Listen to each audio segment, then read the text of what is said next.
앞에서 유창남 우리 대표님이나 우리 김경선 팀장님의 강의를 저도 아주 경청을 했는데요. 마치 그 TV에 그 이게 나오는 그 어린이들을 대상으로 아주 쉽게 아주 설명하시는 것 같아서 제가 이제 엄청 부담이 됩니다 이게. 그래서 저도 쉽게 설명해 드리는데 제가 맡은 게 좀 어려운 분야에서 그런데 제 주제는 이제 협상, 상담, 계약. 그러니까 제가 이제 이 무역업계에 들어가서 제일 그 처음부터 화두가 바이어하고 파트너는 어떻게 다를까 그런 화두가 있었고요. 그 다음에 이제 그 상담하고 협상하고 어떻게 다른가 그거를 이제 구별하는데 이제 물어봤어요. 이제 주위 분들에게 물어봤더니 뭐 아주 엄청 설명을 많이 해주시더라고요. 근데 잘 모르겠더라고요. 도대체 상담하고 협상이 어떻게 다를까? 그래서 막 얘기를 해드려요. 상담 영어로는 뭐 consultation, 뭐 negotiation 하고 막 설명해줘요. 근데 막 들었는데 잘 모르겠어요. 잘 모르겠어요. 그다음에 또 하나는 이제 그 파트너하고 바이어 이제 다 뭐 바이어 센터 뭐 이런 얘기 많이 하잖아요. 그러면 도대체 바이어하고 파트너 어떻게 다를까? 그것도 이제 달랐고요. 그래서 약간 좀 제가 제가 고민했던 거를 좀 정의를 내려드리면 이제 왜냐하면 이제 오늘 우리 그 티파에서 하고 있는 해외 기술 교류 사업이 사실은 바이어 발굴 사업은 아니고 파트너 발굴 사업이거든요. 그렇다면은 파트너가 뭔가, 그다음에 바이어는 어떻게 다를까? 왜냐하면 협상의 의제가 달라져요. 거의 시작부터. 그래서 이제 그거를 이제 제가 고민했던 것을 좀 말씀을 드리겠습니다. 일단 바이어가 있으면 셀러가 있겠죠. 판매자가 있고 구매자잖아요. 그러니까 사고 파는 거래가 되겠죠. 거래 형태가. 그러니까 뭔가 유형에 저하든 무형에 저하든 이것을 이제 공급하면 거기에 대한 대가로 대금이 지불되는 거래가 되겠죠. 이것이 이제 바이어 셀러 관계. 그 위에 양 당사자가 바이어 셀러가 되겠죠. 그러면 이제 파트너십 거래. 영어로 이제 PA라고 이제 많이 얘기하는데 파트너십 거래가 발생하는 뭐냐면 파트너라는 것은 이게 부부 관계와 비슷합니다. 똑같습니다. 그래서 공동의 목표가 있습니다. 양 당사자 또는 다자간 간에 공동의 목표가 있어요. 영어로 얘기하면 common goal. 공동의 목적과 목표가 있어요. 두 번째, 거기에 따라서 참여자들이 무엇을 기여할 것인가 R&R이 있습니다. 역할과 책임이 있습니다. 나는 뭘 기여하고 세 번째, 만약에 성사가 됐을 때 어떻게 배분할 것이냐 배분의 법칙이 들어가야 된다. 네 번째, 만약에 실패했다면 누구 책임인데 책임 소재를 물을 수가 있습니다. 그래서 이제 파트너십 거래에서는 주로 많이 쓰는 이 양식이 영어로는 이제 CA, 파트너십 어그리먼트, 그 계약관과 CA 계약이 많이 이루어지고 또는 앞에 이제 프로젝트만 써서 PCA, 프로젝트 컨소시엄 어그리먼트 이런 이제 계약 관계가 많이 일어나요. 그러니까 앞에 바이어 셀러 관계는 주로 서플라이 어그리먼트, 공급 계약이 이제 많이 이루어지고 파트너 관계에서는 CA, 컨소시엄 어그리먼트가 이루어집니다. 따라서 이제 협상 의제가 완전 달라지죠. 사고 파는 그 협상 의제하고 완전 달라진다. 두 번째, 상담하고 그럼 협상은 어떻게 다를까? 고민 많이 했어요. 저도 물어봤어요. 이제 선배님들, 참고로 제가 그 무역협회 출신입니다. 그래서 제 선배님들한테도 제가 지금 나온 지가 한 20년 됐지만, 네, 회사 한 10년 다녔는데 제가 무역협회를 선배님한테 물어보니까 막 또 어렵게 가르쳐줘요. 뭐 대외무역법 뭐 어쩌고저쩌고 막 얘기하고 근데 못 알아먹겠더라고요. 그래서 저 혼자 또 공부해봤는데 제가 생각하는 상담은 이겁니다. 그러니까 저 상대방과 거래를 해야 될지 말지 알아보는 단계. 나를 소개하고 상대방 회사에 대해서 알아보고 또 제하고 거래를 할까 말까 하고 거래의 여부를 알아보는 단계가 아마 상담인 것 같고 협상은 이제 거래 조건을 제시하는 것 같아요. 가격 조건, 품질 조건, 납기 조건 뭐 이런 거래 조건을 제시하는 순간부터는 협상 단계로 가는 것 같아요. 그래서 사실은 협상은 사실은 상담부터 뭐 이루어질 수도 있겠지만 두 단계를 좀 이렇게 나눠서 접근해보면 어떨까 이런 생각을 해봅니다. 어이구 이게. 그러면 이제 제가 준비한 것은 이제 기술 무역, 이제 제품 무역하고 좀 구별하고자 기술 무역과 상담, 협상, 계약 세 가지를 좀 나눠봤습니다. 나눴는데 이 문제 한번 풀어볼까요?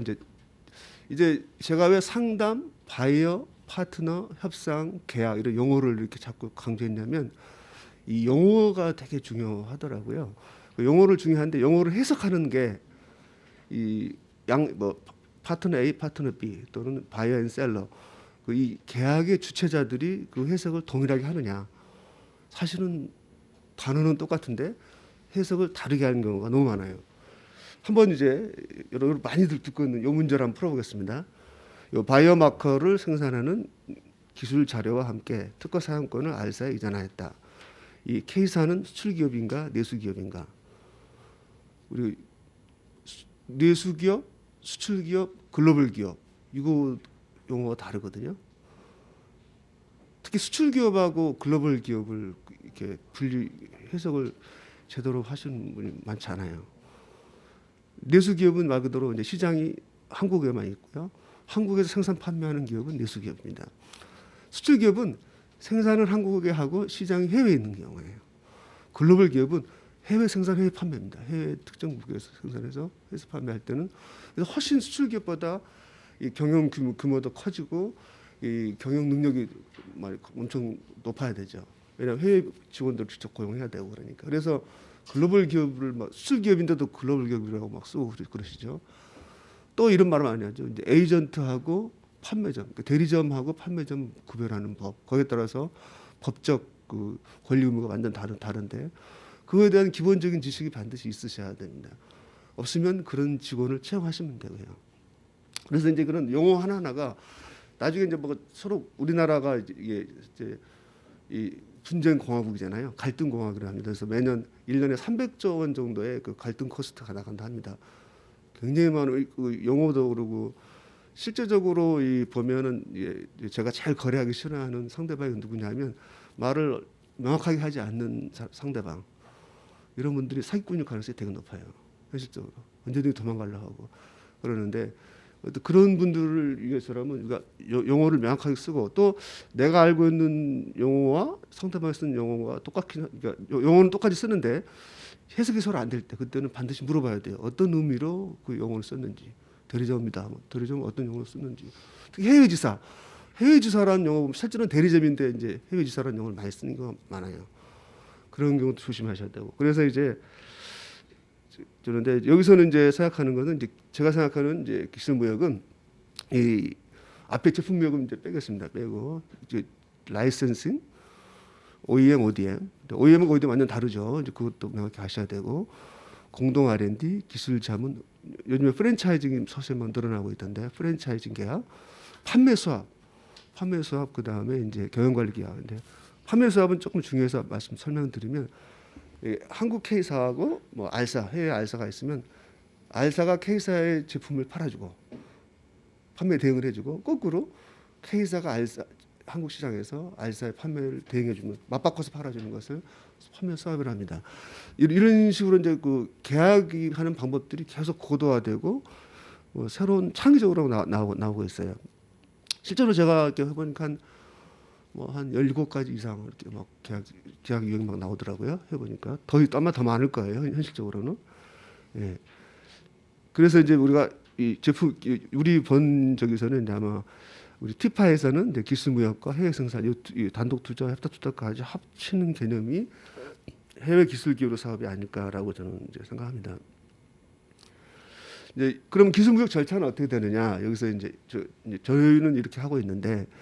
뭐든지 이제 그 PDS 사이클을 그리잖아요. 이제 플랜 투 씨 계획을 세우고 실행을 하고 업적 평가를 해보고 그래서 이제 수출 계획을 이제 짜야 됩니다. 수출 계획을 이제 짜서 왜 우리는 기술 수출해야 되는지 대부분 보니까 이제 과거에 설비가 남아 있다. 이제 현재 한국에서는 더 이상 필요하지 않은 우리 공장의 설비가 남아 있다. 그래서 설비 수출해 볼까? 그렇게 하기보다는 어느 국가에 이 설비가 필요할까를 먼저 확실히 안 다음에 해야겠죠. 그래서 그 목표 국가가 분명히 있어야 되고요. 예, 그 다음에 갖고 있는 이제 설비가 많으면 또 은행에 저당 잡히면 안 되잖아요.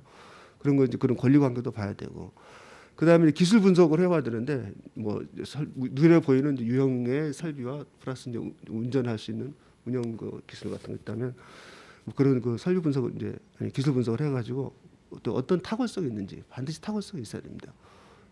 다른 거에 비해서 그런 걸 해가지고 과연 이게 수출할 만한가?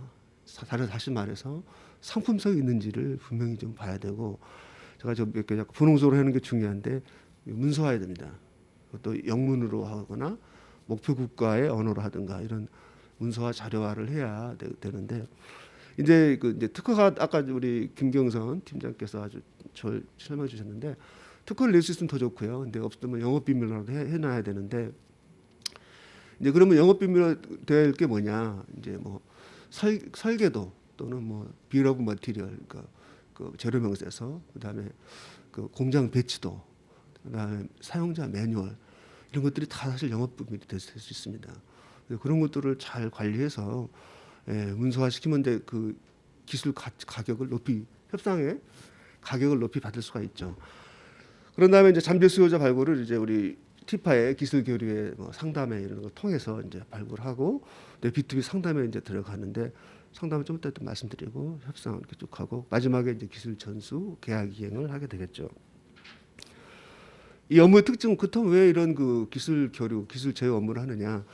이거는 이제 단점이 이제 아주 높은 거래 비용이 발생하죠. 하지만 장점이 이 부가가치율이 너무 높아요. 이거는 뭐 제품 무역은 이제 제로비, 농업비, 경비 그래서 원가가 되게 많이 들어가는데 이 기술 무역은 원가가 거의 안 들어갑니다.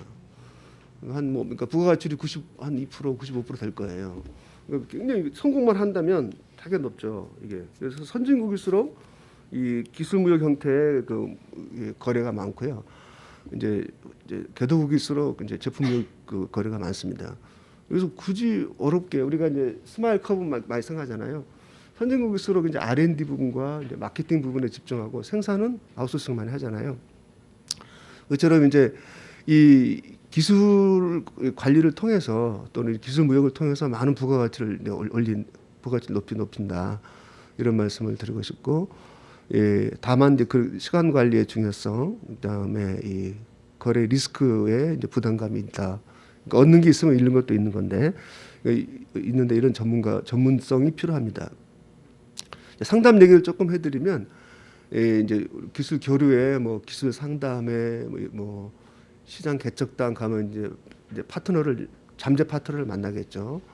파트너를 만나게 되면 이 잠재 파트너의 저기를 이걸 하나의 세일즈 활동으로 봐야 된다는 거죠. 그거를 좀 그다음에 기회 탐색의 과정으로 보고 그다음에 어떤 내가 이 시나리오를 가지고 상담을 할 것인가 이런 토킹 포인트를 명확히 좀 요점을 주제를 가져가야 될 것 같고 또 비즈니스맨이니까 비즈니스맨에서 갖춰야 될 태도가 있습니다. 태도와 매너가 있어야죠. 비즈니스 에티켓이 있고 그럴 때 이제 또 상대방도 저항을 하게 되는데 그런 말씀을 좀 드리겠습니다.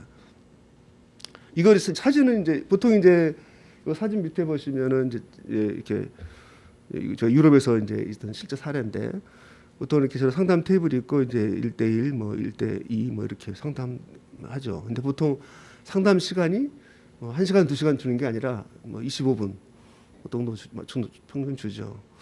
그러면 이제 아무런 준비 없이 만났다가는 또 어떻게 상담하겠다는 시나리오가 없이 만났다가는 25분 금방 갑니다. 그냥 회사 소개하다 보면 끝나요. 그래서는 이제 안 되겠죠. 그래서 보통 이제 한 만나면은 인사하고 이제 우리 회사 소개 3번 하고 상담하는 회사 소개하고 그 다음에 상담 의제를 한번 얘기해 보는 거죠. 의제는 뭐 내가 이 상담에 참가한 목적은 우리 회사에 지금 설비가 좀 남아 있고 그 다음에 기술 자료가 잘 돼 있는 그런 뭐 편집기 그런 게 있는데 그거를 이제 좀 그 합작 사업으로 할 수 있는 파트너를 찾으러 왔다 이런 목적을 분명히 갖추고 그런 다음에 이제 그러기 위해서 자기가 찾고 있는 파트너의 역량 내가 찾고 있는 파트너는 이러이러한 자격 요건을 가진 사람을 찾고 싶다. 현지에 공장 부지를 될 수 있는 사람, 운전 자본을 될 수 있는 그런 회사, 그리고 어느 정도 유사한 사업을 해본 그런 기업 그런 데를 만나고 싶다. 뭐 이런 그 자기의 그 희망사항을 이걸 해줘야 되겠죠. 그런 식으로 이게 해야 이 고품질의 상담이 되는데 아무 준비 없이 하다 보면 자기소개하다가 끝나버려요. 30분, 25분이. 그래서 이제 보통 이제 기술 상담에 기술 교류에 이런 것들이 이제 특정 장소와 시간에 이제 만나게 되는데 또 만나서 또 중요한 건 상대방의 그 사업 의지가 중요하죠. 이 사람이 과연 정말 열정적으로 이 본 사업을 하려고 온 건지 아니면 그냥 어떤 경우는 이런 것도 많죠. 그냥 정보 수집차, 또 새로운 사업 아이디어를 얻고자 오신 분도 있고 그래요. 그래서 이제 그 ABC 분석을 해보는 거죠. A급 이제 그 감한 고객인지 아니면 B급 감한 고객인지 C급인지 이렇게 좀 분석도 해보는 것도 요령일 것 같습니다.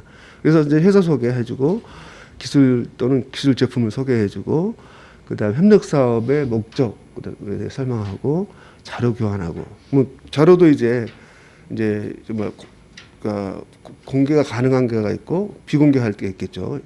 그다음에 이제 비밀 유지 계약 만약에 더 고급 정보를 요구할 때는 그러면 NDA를 이제 한국에 가서 보내주겠다.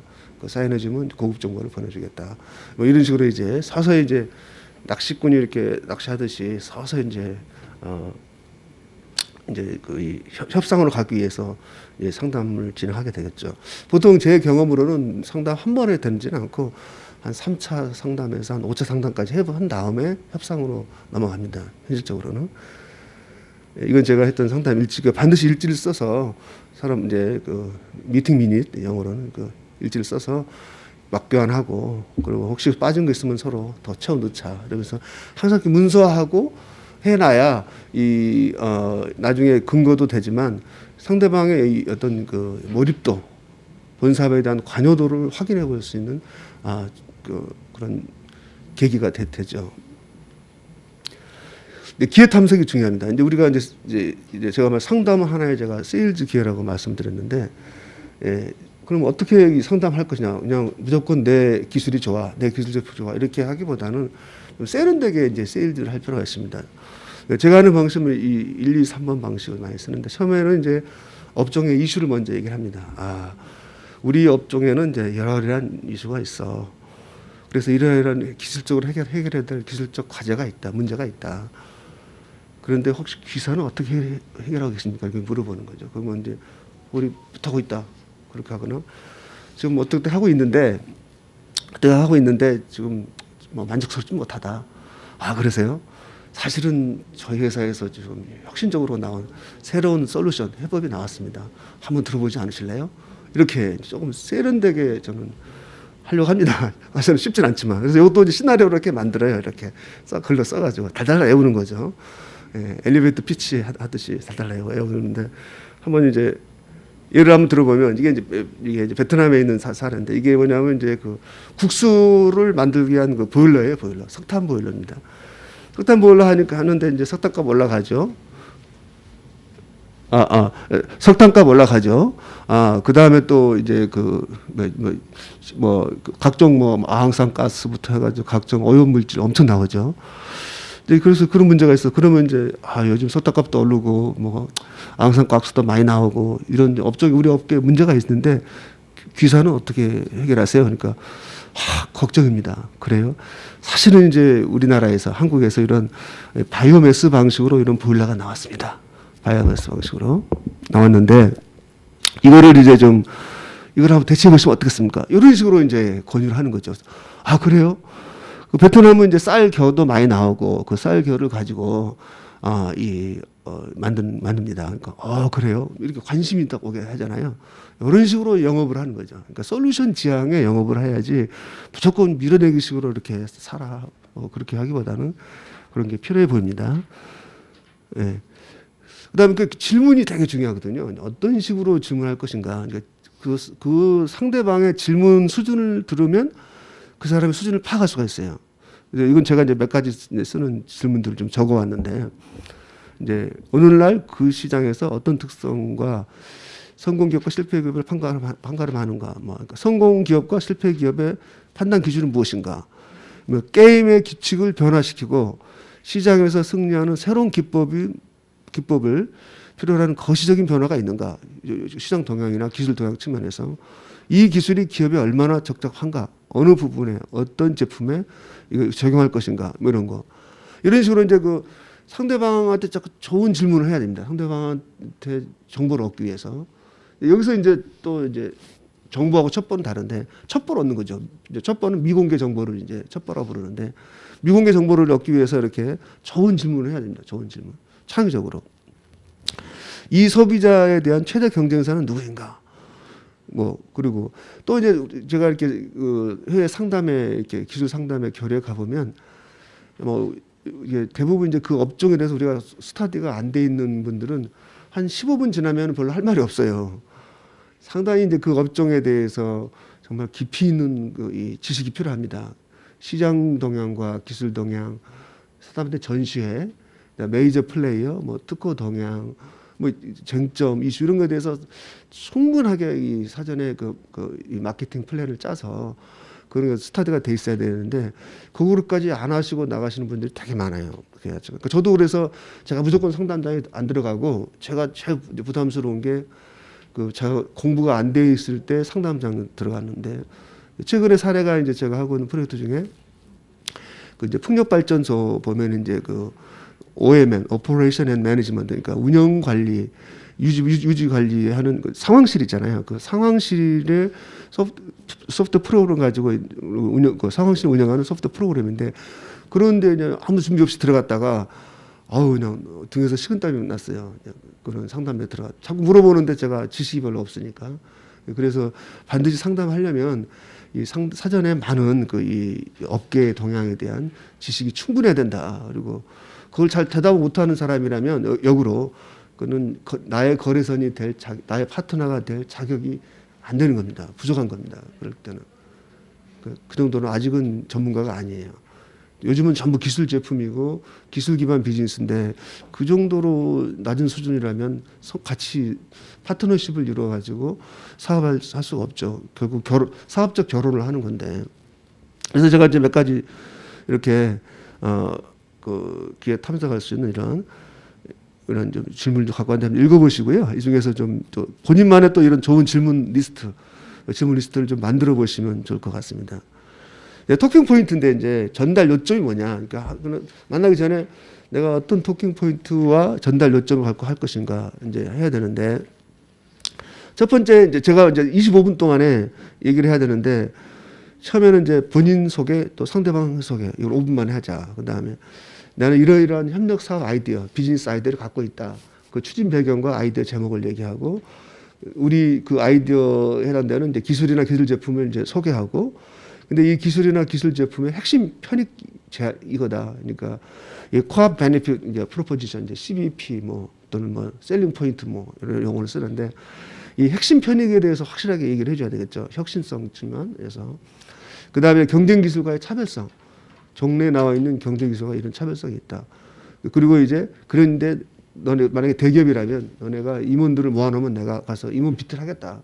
뭐 그런 기술 발표회를 제안한다든가 되는데 이렇게 하려면 이제 상담 설명서라고 저는 부르는데 이제 퀵 피치 덱이라고 부르는데 이 요거를 옆에 이렇게 까만색으로 보이는 걸 만듭니다.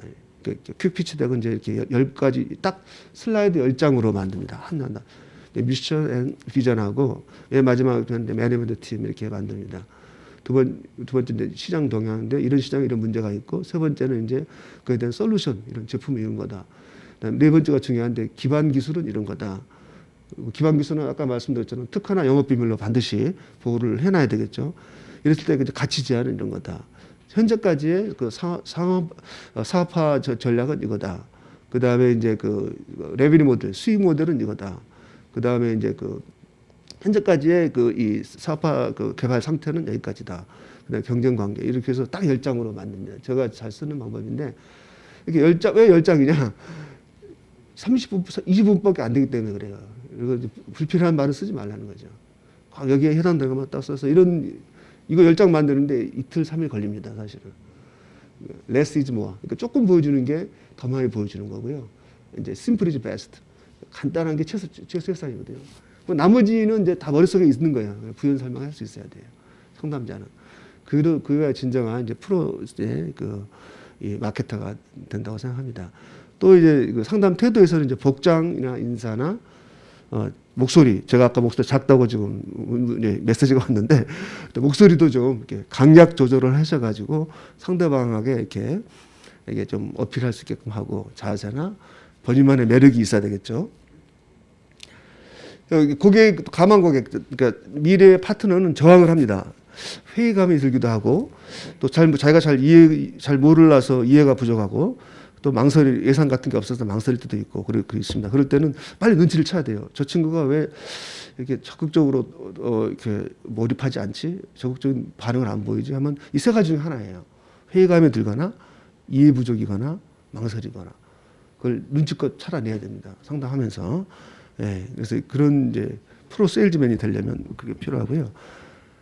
그렇다면 이제 협상으로 이제 들어가서, 예, 이제 앞에서 제가 시간을 많이 빼먹었는데, 이 비즈니스 협상은 이제 영리를 추구하는 그런 협상이잖아요. 그래서 이제 크게 보면 둘 이상의 당사자가 있고 갈등이 존재하고, 협상의 결과는 더 좋은 결과를 기대합니다. 또 새로운 해결책을 기대하고. 그런데 이제 이게 이제 협상의 절차입니다. 일반적으로 예비 협상, 준비, 그다음에 대면 협상. 우리가 협상하면 대면 협상만 생각하시는데, 이미 이제 그 협상하자라고 시작할 때부터는 이제 시작한 거예요. 그리고 협상팀을 짜야 되는데, 제일 협상하기가 이제 물론 이제 뭐 간단한 거라면 1대1 협상하면 되겠죠. 근데 좀 무게가 있는 협상은 반드시 엔드엔, 우리도 협상팀을 2명 이상으로 반드시 이렇게 구성할 필요가 있고요. 그건 2명 이상의 협상팀이 짜여지면 협상팀장이 있고 팀원이 있겠죠. 그러면 이제 연락사무는 반드시 팀원이 해야 됩니다. 팀장이 막 연락사무하고 그러면 없어 보여요. 없어 보이고 또 우습게 생각되고. 그리고 협상팀장은 반드시 결정 권한이 있어야 돼요. 협상 테이블에 나갔는데 협상팀장이 결정권이 없다. 그러면 그거는 이제 결정권을 갖고 나오세요 하고 바로 그 회의를 안 하는 게 협상을 안 하는 게 좋고요. 그래서 이제 대면 협상을 좀 보면 협상팀을 이렇게 구성하시고 이제 이게 이렇게 합니다. 처음에 워밍업을 먼저 합니다. 처음 만나자마자 안건에 들어갈 수는 없고 이렇게 좋은 협상 분위기를 먼저 만들고, 그런데 반드시 먼저 이 거래 조건을 이제 제시는 제공자가 먼저 합니다.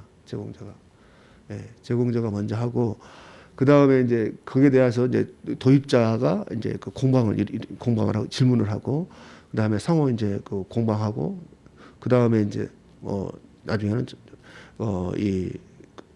거기서 타결이 안 되면 차기 협상을 이제 언제 하자라든가 아니면은 그냥 거기서 결렬이 되겠죠. 이런 식으로 이제 대면 협상은 이제 저는 이런 시나리오를 이제 만드는데, 항상 이제 협상 가기 전에 이 시나리오를 만들고, 여기서 중요한 것도 본인 협상 목표를 정하고 가셔야 되죠.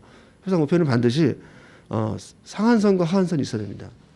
최대 목표하고 이제 하하 목표. 이게 기술 거래에서는 기술 대가와 그다음에 최저 기술료, 그다음에 계약 기간, 이런 게 중요한 협상 안건이 되겠죠. 그런 것에 대해서 결정을 하한선 밑으로가 되면 협상을 깨겠다는 것이죠.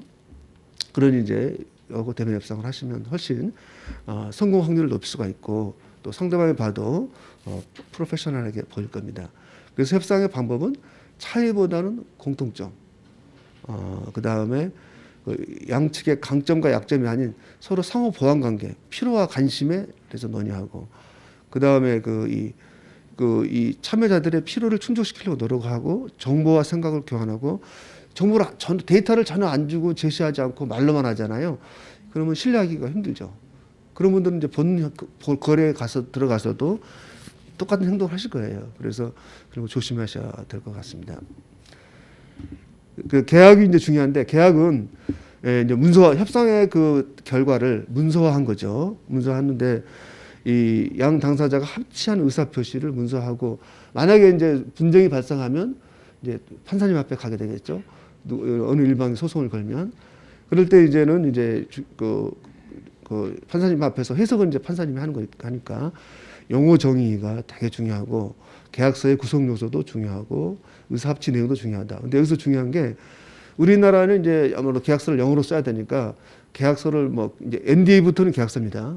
계약서 종류는 NDA, LOI, MOU, MOA 이렇게 나가는데 다 계약서입니다. 그러면 이제 MOU하고 LOI를 많이 헷갈려 쓰고 막 지금 업계에 돌아다니는 제가 그 MOU나 LOI를 보면 좀 약간 엉터리예요. 그것도 구별해야 되는데 LOI는 말 그대로 letter of intent잖아요. 그러니까 의향서죠. 그러니까 법률적 구성 요건이 없습니다. 근데 MOU는 합의문입니다. 양해 각서는 어느 정도 합의가 된 거여서 일부 법률적 구성 요건이 있습니다. MOA는 이제 메모란덤 어그리먼트는 법률적 구성 요건이 확실히 있는 거고요. 그래서 근데 중요한 것은 계약서의 타이틀이 중요하지 않습니다. 보다 더 중요한 게 그 조항입니다. 그 조항에서 뭐 we shall 어쩌고저쩌고 그런 것들은 비록 LOI라고 써있다 하더라도 그거는 MOA에 준합니다. 합의가 된 거예요. 의사표시를 확실히 한 거예요. 그거는 법률적 구성 요건이 있습니다.